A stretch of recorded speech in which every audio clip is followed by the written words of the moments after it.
For the 1st of April Fools, it's the 10th anniversary show of Locked on Jazz. We're doing it today. Let's bust it open. We'll talk about the Jazz amazing win. We'll rehash 10 years of doing this crazy show some 2,000 times. And we'll take your questions, your interaction. We're live on a bunch of platforms. It is Locked on Jazz. Pow! How are you? I'm David Locke, radio voice of the Utah Jazz, Jazz NBA insider. This is Locked on Jazz, your daily podcast on the Utah Jazz. Give you insight, expertise, geeky numbers, and hopefully making it way better to be a Jazz fan. It was March 30th of 2011 that we did our first ever edition. I think we called it Tip Off, but I don't know. I'm a few minutes late because I was trying to find it again on YouTube and can't. It doesn't seem to be there. It used to be on YouTube as our 10th anniversary as we had that show, and it was available. And I opened it up and I said, I don't really know what we're doing here, but we're going to hang out and we'll talk about the Jazz and maybe we'll talk about some BYU and some Utah, which actually didn't turn out happening. So it wasn't entirely clear that I had any idea what we were doing when we started this show. It's not entirely clear I have any idea what we're doing with this show now, but it's been quite a run. And I'm pretty excited to share it with you today. I just jotted down a few notes that I'll share with you. Then we'll get to the more important thing, which is the Jazz incredible win last night and how good this team is right now. That was just a bona fide big-time win last night. Third time in 5 days against team. It's funny, if you listen to Locked on NBA today, you can tell I can't quite get over the fact that the Jazz won last night. And I actually want to talk the entire Locked on NBA episode with Ben Golliver about the Jazz and how good they are. So if you want to hear a lot of Jazz national talk, you'll get it because I kind of just forced it upon everybody. I saw various people jumping in, some of which are watching who've had to listen to this through the house every day for 10 years. So I probably should first thank my family, who, when I do this at 6 a.m. in the morning or other times along the way, are the ones who end up having to listen to it, whether they want to or not. So I probably should give them a little shout out first. The few memories I had on this that I wanted to share is one I remember really vividly, and it's probably a tip of the hat to the Jazz organization. I remember my friend Alan Horton, who's the Timberwolves play-by-play announcer, saying, man, that's a lot of content if you're bad. That is a lot of content if you're bad. And we really have never been bad. We had 1 year where we weren't great. But it was, and we had that stretch of times where we were confused as a fan base of whether we wanted to be playing young guys or whether we wanted to be playing old guys, whether we wanted to win or whether we didn't want to win, all these kind of various aspects to it. And that was actually when we built one of the better things ever. It was the Daily DeVar. A friend of mine named DeVar, who's a professor at the University of Utah, saw me in a parking lot somewhere one day. And this was in the midst of like Millsap and Jefferson versus Favors and Cantor and Alec Burks and Randy Foye and who should Ty Corbin be playing. And it was just kind of a toxic, not a great environment for us every single day to be talking. And and he was like, I love this team. And he was just so exuberant about how much he loved the team and loved the players.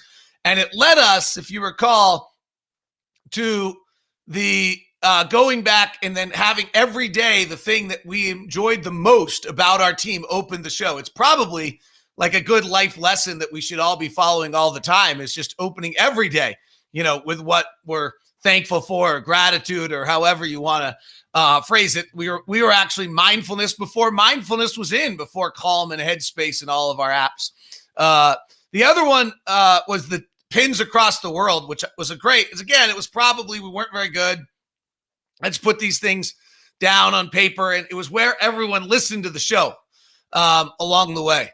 And so that was a really fun time. I got duped, I think, into a Will Prince, Bel Air read and an Austin Powers read along the way. And so anytime I can make a fool of myself, it generally is a good segment. I would share with you when we were like going for investors and I was pitching the show, they would ask like, well, where did this start and how did you know it was working? And, you know, I'll share with you what I always said was, one is I had just, started as the jazz announcer. So this was 10 years ago when I had done the first 2 years as the jazz announcer, also doing a talk show. And I no longer was doing the talk show, but I kind of realized that you couldn't do NBA play-by-play anymore, just communicating 82 games a year like that. And following Hot Rod, I thought I had very little chance of success if I tried to do that. So it was, how can we do something that's a little different, stay better connected, really connect with the community, have a relationship that's beyond just calling the games every day. That was the origins of it. And that, and frankly, I'd been fired in Seattle. It's a less than appealing experience. And I was trying to avoid having that happen again. The second part was then they would ask me in the investor meetings, like, well, how did you know it was working? And I don't know if you guys remember this, but we were on YouTube and podcasting had just risen up. This was probably 7-8 years ago. And I was walking through the arena at night, and it was clear to me, like, all of a sudden, that people were saying, oh, I love the show. I love the show. And there was like this obvious little buzz going on. I was like, okay, people are paying attention to this. This is not just for my own mental health of doing the show every morning. And I remember I asked a bunch of people for about a month to email me whether they listened on these new things called podcasts or whether they emailed me or they watched on YouTube. And because we had the YouTube view numbers, I was able to extrapolate that out. And all of a sudden I was like, oh my gosh, this is like a moneymaker. Like, this thing's actually taken off. So anyway, that was kind of, and that's how I then, and then the rest of the pitch you don't really care about, and it served its purpose. So anyway, the other one I would share with you, like, just funny memories, and some of them aren't funny. Like, we used to do this in Google Hangout where the first kind of 15 people would get into the room, or 20 people get in the room, and we'd all be there together. And then, of course, somebody exposed themselves. So that was really suboptimal. And that was the end of that. So we had a bunch of iterations. We made a ton of mistakes.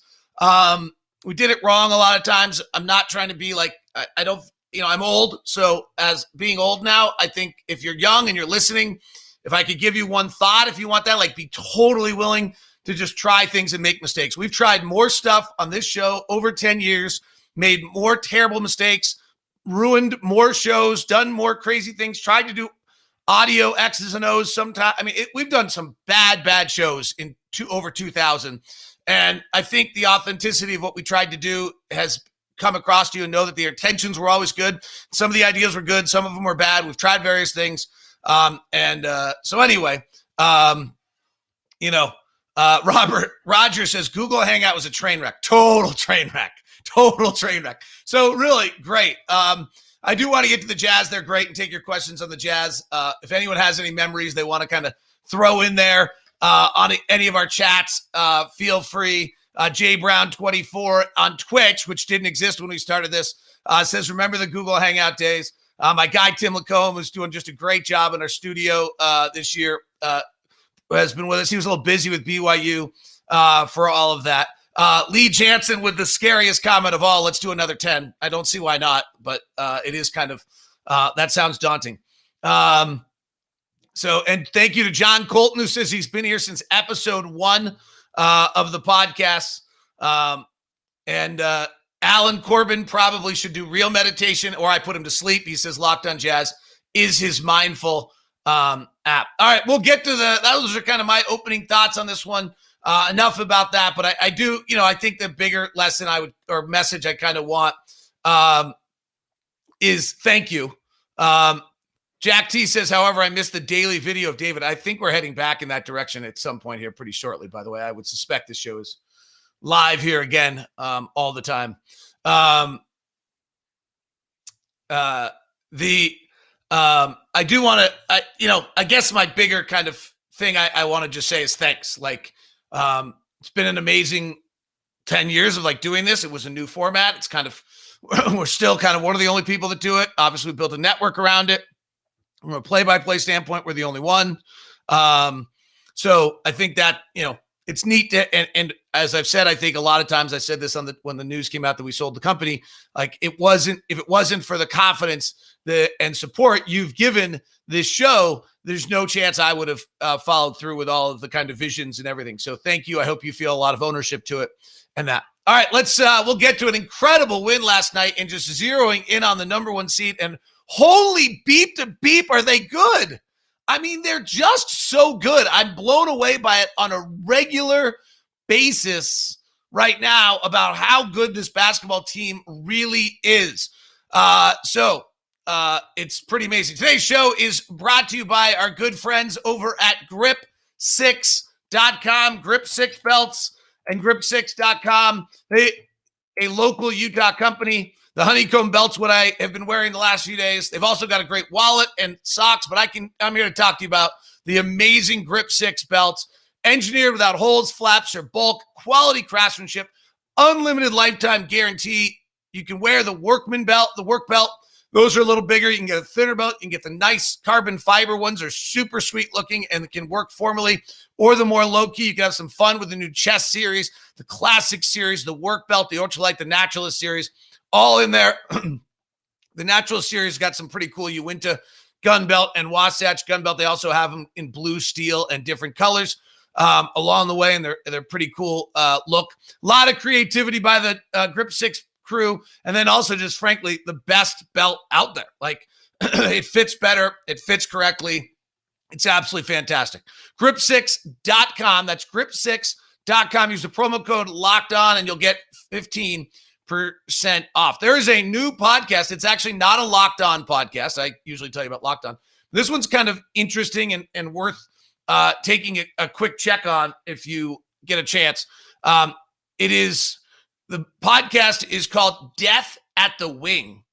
And in the 80s, we think about Magic and Bird and Dr. J and all the generation of basketball stars, but there's also a whole collection of prospects that fell victim to historical, social, economic, and political forces that defined the 80s, took the next generation of sports stars. Reaganomics created the explosion in wealth for the richest members of America. Crack and cocaine also made its way through the neighborhoods where aspiring basketball players lived. Cars got faster. Car accidents took lives. Guns became easier to acquire. Healthcare and education budgets were slashed. Incarceration skyrocketed. Many players were lost, suspended, jailed, and less fortunate died. This is the podcast. It's all this Death at the Wing. The host is Adam McKay. He's a writer, director, podcast host, occasional actor, most notably known as a founding member of the Upright Citizens Brigade, former head writer on Saturday Night Live, and also writer and director for Anchorman and The Big Short. So pretty interesting guy leading a really interesting podcast. It's called Death at the Wing. Wherever you get your podcast, start listening. I would also, of course, tell you to go grab Locked On Today, my favorite new podcast. My first minutes every day are Locked On Today, and NPR's up first. And then I know the sports world and the news world, and I can go on. All right, let's talk about the Jazz last night. That was awesome. I'll tell you what, they just keep doing it. They keep winning games that make me just believe. And does believe me, and I think we're going to win a title? I got no idea. But historically, we're in that realm.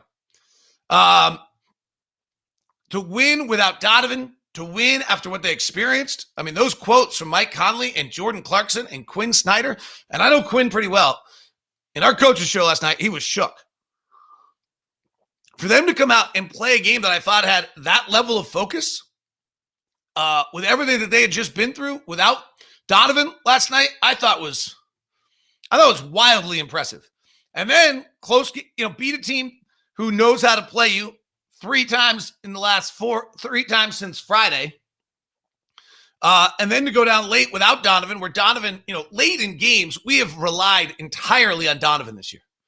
I actually think that might be the really big positive takeaway from last night is that, Donovan's watching the game last night and maybe seeing, and it's not like he didn't think this before, but I think he feels the burden of taking those shots. We've talked a lot about it. There's been the whole hero ball conversation.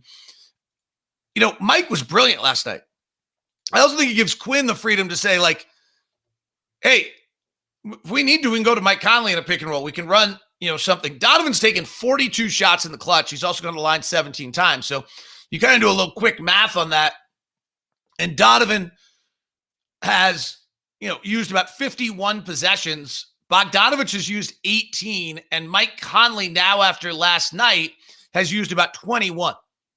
So we've been just wildly Donovan dominant late in games, which has been fine. He's been okay. He's shooting 33%, 26% from three. He hasn't been great. He's been okay. those are hard. You're not going to shoot great in that scenario. But we've been really, really Donovan dominant.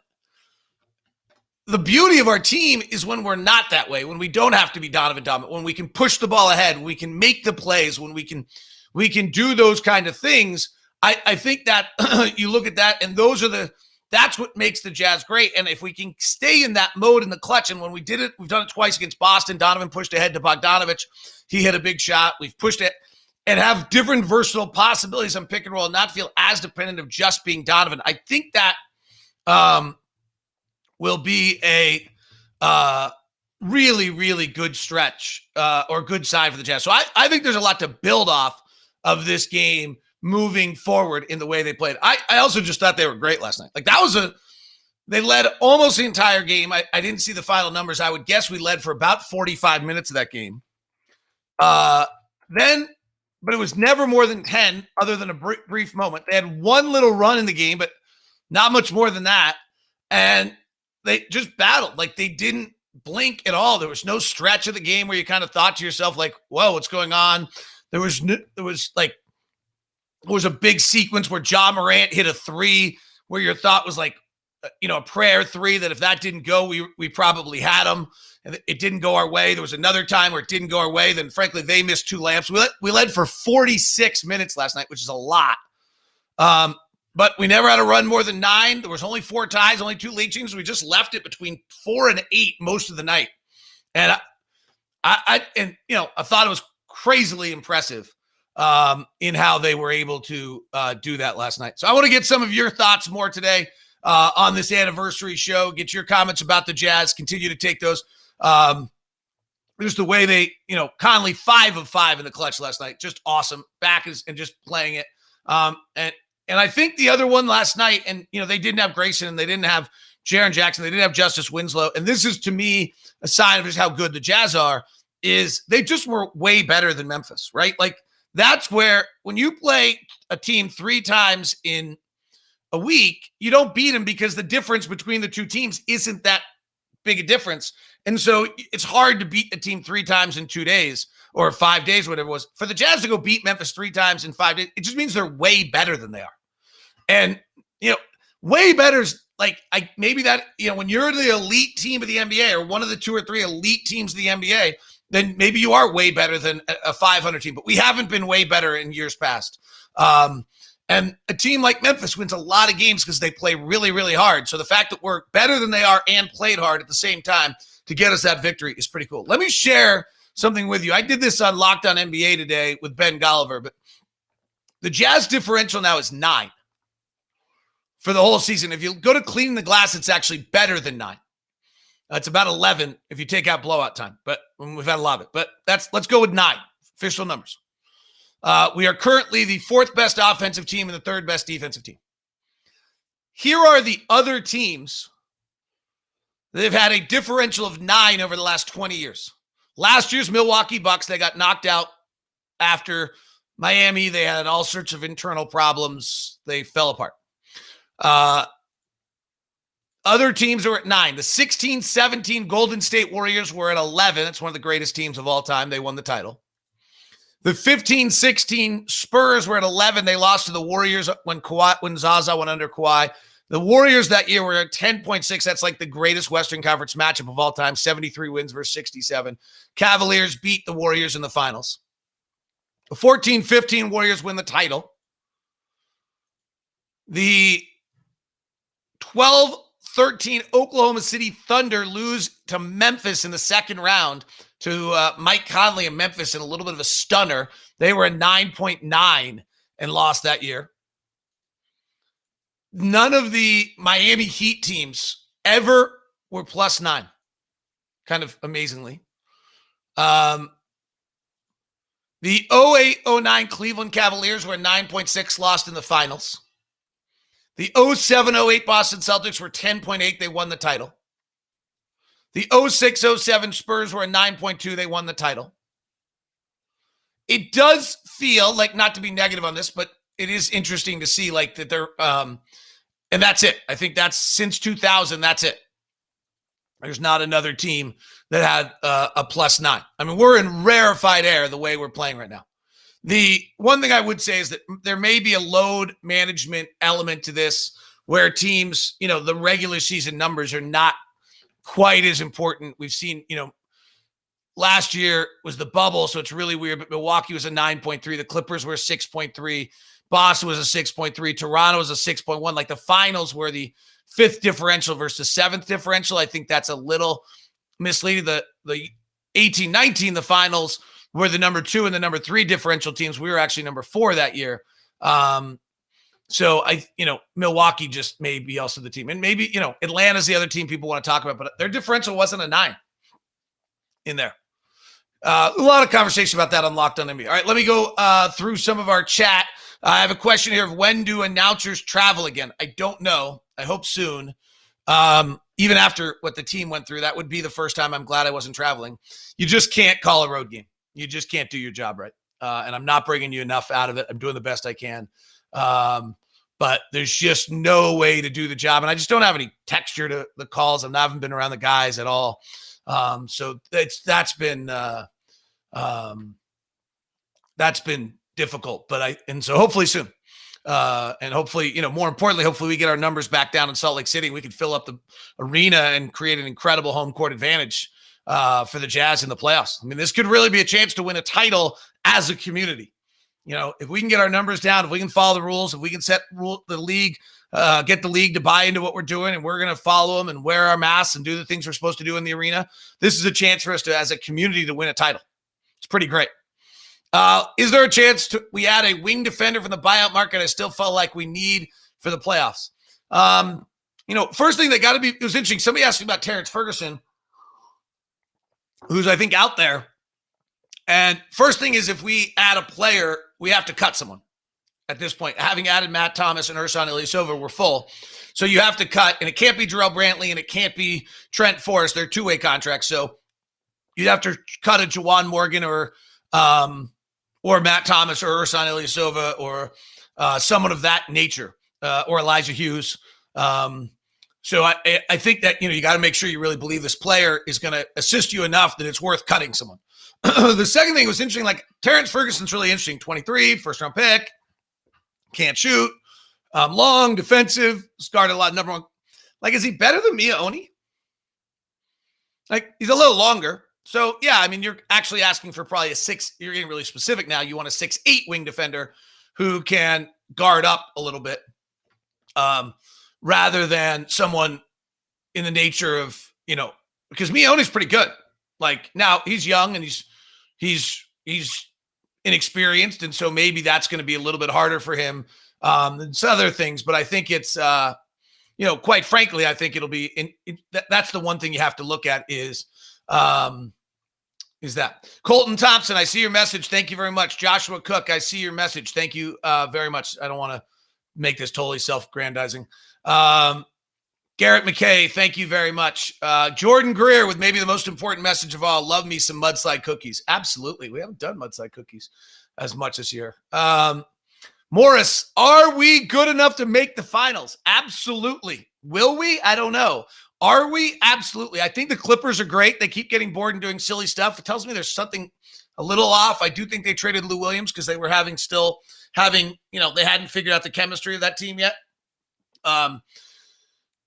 When Anthony Davis and LeBron James are back, I think they're obviously loaded. I'm not totally convinced that Andre Drummond helps them. It might ruin their floor spacing, actually, and he's not an efficient player, and he doesn't get back in transition defense.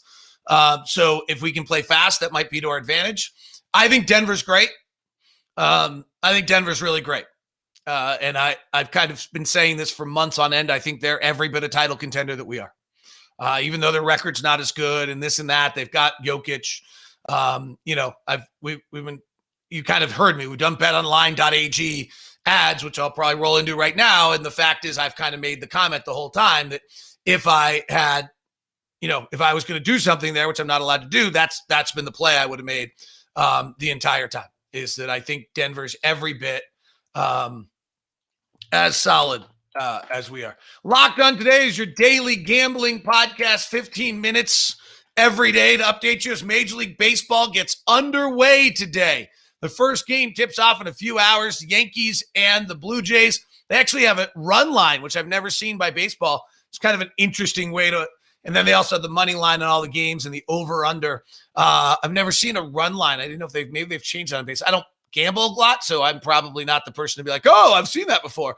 But kind of interesting. NBA futures on the championship: Brooklyn at plus 225, Lakers at plus 300, Clippers at 575, Jazz at 800, Milwaukee at 900, 76ers at 1,200, and the Nuggets at 2,000. That's my point. Phoenix at 2,800. It's interesting. Ben Golliver on Locked On NBA kind of dismissed the chances of Phoenix too. Doesn't see them as a complete contender in the same way. Western Conference odds: Lakers plus 150, Clippers at plus 275, Jazz at plus 375, and Nuggets at plus 1,200.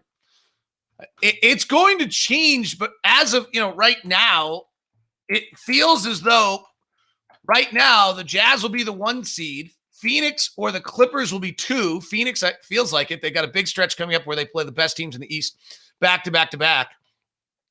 Clippers will be the 3 seed with, I think, Denver, Portland at 4-5, Lakers at 6, Dallas in a play-in game, and they're really good at 7. Not sure what happens. San Antonio stays in there, and then Sacramento's made a little surge. I would expect New Orleans catches Memphis at some point here. And then Golden State's been just kind of muddling around at 500. That play-in game could have Dallas, San Antonio, Golden State, and New Orleans. Luka, Steph, and Zion. Woo! But that's kind of the way I see it. The number 1 seed's mammothly important because the other teams played 2 games before him. Today's show is also brought to you by Built Bar. The championship is set, and it's a chunk fest. The cookie dough chunk and chocolate coconut brownie chunk head-to-head in the championship, as cookies and cream goes down to cookie dough crunch, and mint coconut brownie chunk goes down to beet mint brownie. So the chunks are in the finals. I'm voting coconut brownie chunk. I've said it the whole time. Ever since I've had that was the best bar I've ever tasted in my entire life. You can get it with the promo code LOCK15. You get 15% off. Go to BuiltBar.com. I don't know if even chunks are in stock. They're that good right now, so keep an eye out on that. But you can get your other Built Bars at BuiltBar.com. 15% off. You get 3 free packs of Built Go right now with the purchase. So jump aboard, go grab your order. You can end up with a mixed option 18-pack or make your own bag. Plus, they've got Built Bites, Built Broth, Built Boost, all available for you at BuiltBar.com. All right, let's get back to your questions. Jesse Golden Mark says hi. He's been listening since 2012 and is in Detroit. Used to see him at games all the time. Through this many games, how does our record compare to the great teams of the 98 Jazz or the Golden State teams, the Bulls of the 80s? We're about right now, according to Basketball References SRS, like the 12th best team in NBA history. It's pretty good. It's pretty good. Are Mia's minutes going to start to get extended? He produces and defends. We need a wing defender. In exchange of whom? Like, we don't get more minutes, so who's he playing instead of? Like Jordan, we have a 9-man rotation. Is he playing in front of Jordan, Joe, Mike, or Donovan? He's not playing in front of any of them. Tyson Scott, thank you very much on the note on Instagram. Mioni's done a great job. His biggest problem, he plays for too good a team. Roger, I love when you used to go do video breakdowns of certain plays of the previous game. I probably should do more of that. There's a few things I've not done enough of this year. I'm going to get back to. I haven't put highlight packages around plays and stuff and put those up on Instagram and Twitter for you. I haven't done enough of those video breakdowns. So I should do more. Zach Lancaster, you bet, man. I remember you from the very beginning. Thank you very much. You are one of those names that kind of, when it comes up on my screen, I know you. So is Scott Henry. Scott, thank you very much. This is a little bit of a love fest. Let's go to our YouTube channel and get a comment about last night's win. Tight games are great for playoffs, especially crunch time. Yeah, no, we have not played a lot of crunch time. We need what Quinn really wants out of us in crunch time is to continue to play fast and continue to be going and not get caught into that, middle of the ring fist pounding each other against Kawhi Leonard and Paul George. We don't win that matchup. We don't win that matchup against LeBron. Probably don't win that matchup against Luka. We probably don't win that matchup against Dame. Like, I got to tell you what, like, we're great. But the respect that I have for the other Western Conference stars, like, I don't think Dallas's roster around Luka is very good. And Kristaps is, I was listening to Locked On Now when Nick Angsted's Locked On Mavericks, Locked On Now the other night, and Kristaps didn't even play the end of the game. If you haven't caught those, by the way, at the end of every game, our Locked On hosts are doing videos about the game. It's on Locked On NBA Pod on Twitter. They're pretty great little summaries of everything that's going on. The big story out of Dallas was Kristaps didn't even play late last night. Like, that's not a very good roster around Luka. Like, I wouldn't, but I don't want to play Luka in the playoffs. Portland's going to be a beast of a knockout. Like, I'm not entirely sure if the Clippers kind of don't get this thing. Like, Clippers would beat Portland, I think. But, like, you start to match that thing up, and I don't know. Like, I actually think the Norman Powell pickup's, like, way better than anyone's talking about. What Portland's basically done is built our team where now everyone can shoot with a big man, with two big men, and they've got a world-class ball handler in Dame Lillard that sets picks at 30 feet. 538 did a great piece on this. And you've got to guard him out there, and now he gets by you, and he's playing 4-on-3 at 30 feet with C.J. McCollum, with Robert Covington, and with Norman Powell. Like, Covington's the only guy you want to have shoot. Like, they're not quite as good as shooters as we are, but they're not far off. Like, keep an eye on Portland. I think they're great. Like, I think they can't defend at all. But with Nurkic, they're going to be able to defend better. And Nurkic is one of the better they're being criticized. If you go look up at the numbers, Nurkic's pick and roll defense was one of the best big man pick and roll defenses before he got hurt in the NBA. So they're great. Like, if they're the 6th seed, which I don't think they will be, I think they'll be 5-4. Like, I really think it's a real chance that the Clippers are getting the Lakers in the first round at 3-6. If not, the Lakers don't fall that far. It's Portland 6-3 against the Clippers. I don't know who wins that. Utah, like, the 8th seed is, you're probably playing Golden State, San Antonio, New Orleans, or Memphis. Huge difference. Like, the number 1 seed is massively important this year. Tyler, what's up? I'm excited to see Mitchell's pack has to be positive now. We'll check it tomorrow on our Friday thing. Scary first-round matchup. Lakers-Clippers could be 4-5. One gets knocked out, and the Jazz face the other in the second round. Sure. Denver-Portland could be 4-5 and equally as scary. Like, frankly, as I'm saying, I think Portland can beat the Clippers. I think Portland can beat us. Like we have a hard time guarding Dame. Like, that's not a great matchup for us. We have a hard time guarding Jokic. You know why? Because they're great. I was thinking it's interesting. Well, Rudy can't, right, because they're the best players in the world. Those are tough matchups.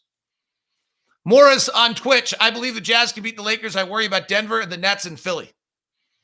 Yeah, I mean, the Lakers just haven't been right for an awfully long time due to injury, and so it's going to be interesting to see. They're great defensively, though. Frank Vogel is an elite defensive coach who does an incredible job and deserves more credit than he gets for what he does defensively as a coach. And so they're going to be really hard to stop along the way. I mean, the West is crazy. Ben Golliver and I talk about it like a lot on the show today on Locked On NBA.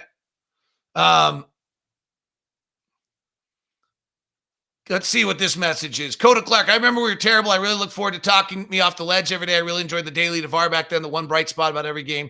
That really cultivated and inspired my love and knowledge of the game.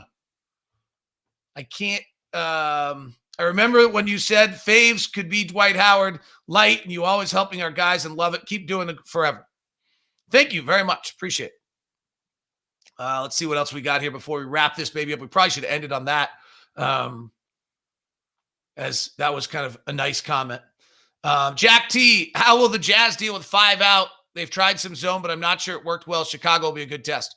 Yeah, I mean, the zone actually has worked well. I think we have the second or third best zone defense in the NBA. We have the best, defense overall in the NBA. The key for us is keeping Rudy at the rim at all times. But then when you're playing Dame, maybe keeping Rudy at the rim doesn't matter because they can shoot that many threes. I think Portland, it's worth keeping an eye on Portland on the amount of threes they take per game. I think they're going to go up to the 50%, 45% level that we're at right now. I really think that Terry Stotts is one of the great coaches in the league.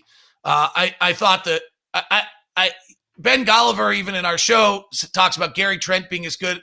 I don't see that at all, frankly. I don't see Gary Trent being nearly as good as Norman Powell. But I'm also, in fairness, I am a big Norman Powell fan. Interesting, really interesting. I'm wrong on some of this. Their last two games since they got Norman Powell, they are at 34 and 34% from three. Their previous games, Portland, while they've been surviving without everybody, were at 50% of their shots as threes for a stretch there. They're playing similarly to what we're doing right now, and they've added a shooter. I really do like that Portland team. We'll see. I could be wrong. Is it possible for Donovan to enter the MVP conversation? Here's my honest answer on this. And I'm not I just don't he can enter the conversation, but he's not Luka. He's not Dame. He's not Nikola Jokic. He's not LeBron. He's great. Rudy's great. But actually, I think the essence of who we are is that we don't have that MVP. Right? That's a little bit of my take on this, is that's actually not what we have. That's what, I know we want our guy to get the recognition. We want our guys to get that pub. And Donovan's been unbelievable when you consider Donovan's in his fourth year compared to the guys I'm talking about there. It's really even more remarkable what he's doing. But I don't actually think that that's a fair, I actually don't think he, I'm sorry. I don't mean that. I hope that makes sense. He's played amazing. We have the best record in the NBA. We're a team that does it as a group. And I think that's great. But I guess I'm not. You got my thoughts, right? I think you understand what I'm saying. I'm not trying to be critical. I'm not trying to be critical. I just don't actually, when I look at when I rank the best players in the NBA, he's not in the top five. No, frankly, nor is Rudy, and I love Rudy to the end of the earth. So we'll see. I mean, Jokic has been amazing. I think Dame probably, if I changed my vote in the middle of Locked On NBA today, I probably would vote for Dame if this. All right, let's wrap it. That's not a positive note to nap it on. I'll just say thank you, guys. Amazing. 10 years. Can't believe we're doing it. Hopefully we'll do another 10 years. This thing will be grayer. There was a Jazz meeting once where the president of the organization was talking about doing extra efforts, and he talked about how I got up in the morning, I was unshowered, and I looked ridiculous, and I still was willing to go on video. I thought it was a compliment. I wasn't sure. And that's kind of the essence of this show. I think it's good, but I'm not sure. And, I appreciate all you supporting it. That is Locked On Jazz for today. Thanks very much for tuning in. Thanks to the Instagram crowd as well. This is the Locked On Podcast Network. Right now, tell your smart device to go listen to the most recent episode of podcast Locked On Today. See you.